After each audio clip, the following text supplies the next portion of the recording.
आखिर क्या कारण है कि पंचायती राज और निकाय चुनाव को टालती जा रही है सरकार? क्या वजह है इसके पीछे?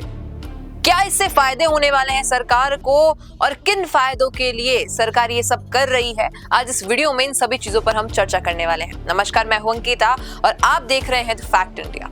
अब देखिए, पंचायती राज और निकाय चुनाव के लिए आदेश तो यही आए थे कि 15 अप्रैल से पहले आपको करवाने होंगे, लेकिन प्रशासन क्या कर रहा है, सरकार क्या कर रही है? अलग अलग रीजन देके, और हाल ही में क्या रीजन दिया जा रहा है कि भाई साहब जो ये ओबीसी का आरक्षण का मामला चल रहा है ये खत्म होगा और इसको 30 सितंबर तक स्थगित कर दिया गया है, जिसकी वजह से अब जो पंचायती राज और निकाय चुनाव है वो अक्टूबर में होंगे।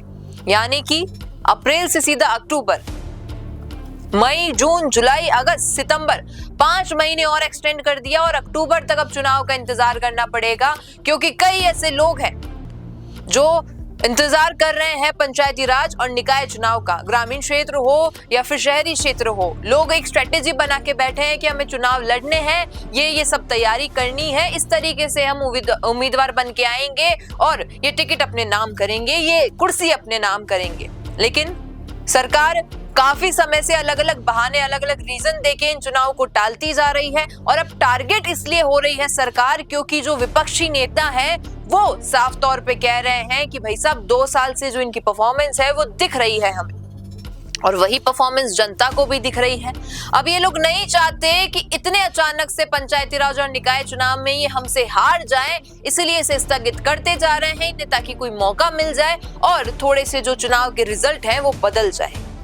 अब शायद हो भी सकता है ऐसा कुछ हो, क्योंकि जो अंदरूनी बातें होती हैं राजनीति में वो विपक्षी दल और पक्षी दल दोनों एक दूसरे को अच्छे से समझ पाते हैं। अब क्योंकि वर्तमान सरकार है भारतीय जनता पार्टी बीजेपी की, और विपक्षी जो नेता है वो, मैं बात कर लूं, हाल ही में डोटासरा जी ने, राजस्थान में तो बड़े ही प्रचलित और चलित नेता है कांग्रेस के, और प्रदेशाध्यक्ष होने के नाते उनका एक कर्तव्य भी बनता है कि टारगेट करे सामने वाली पार्टी को, कर भी रहे हैं। जैसे ये नोटिस एक पेपर कट में आया कि भाई साहब अक्टूबर में होंगे पंचायती राज और निकाय चुनाव, कर दिया पोस्ट, आप देख लीजिए ट्विटर पे, और लिख रहे हैं भाई साहब कि ये क्या चल रहा है, अपने फायदे के लिए, अपनी गलतियां छुपाने के लिए ये फिर से जो जनता के साथ खिलवाड़ किया जा रहा है। क्योंकि कई ऐसे टेंडर दिए गए हैं, कई ऐसे ठेकों पर अलग अलग कॉन्ट्रैक्ट दिए गए हैं जो खत्म हो चुके हैं, खत्म होने के कगार पे हैं और अब चुनावों का इंतजार है, लेकिन पंचायती राज और निकाय चुनावों को अक्टूबर तक स्थगित कर दिया गया है। और सबसे बड़ी चीज तो ये, जबकि कोर्ट के आदेश आ चुके थे कि 15 अप्रैल तक आपको करने होंगे चुनाव, तो हुए क्यों नहीं? ये किस प्रकार का अनुशासन है जहाँ पे आप लोकतंत्र की हत्या कर रहे हैं? ये बात डोटासरा जी कह रहे हैं। साथ ही साथ उनका ये भी कहना है कि वैसे आप कोर्ट के आदेशों का ही पालन नहीं कर रहे हैं। इतनी अनुशासनहीनता दिखाई दे रही है सरकार में कि बहुत बड़ी बड़ी बातें हैं जो अब सामने आएंगी। अब विचार विमर्श आप भी कीजिए और हम भी करेंगे कि क्या और इसके पीछे के मुख्य कारण चल रहे हैं कि पंचायती राज और निकाय चुनाव को अक्टूबर तक स्थगित कर दिया है।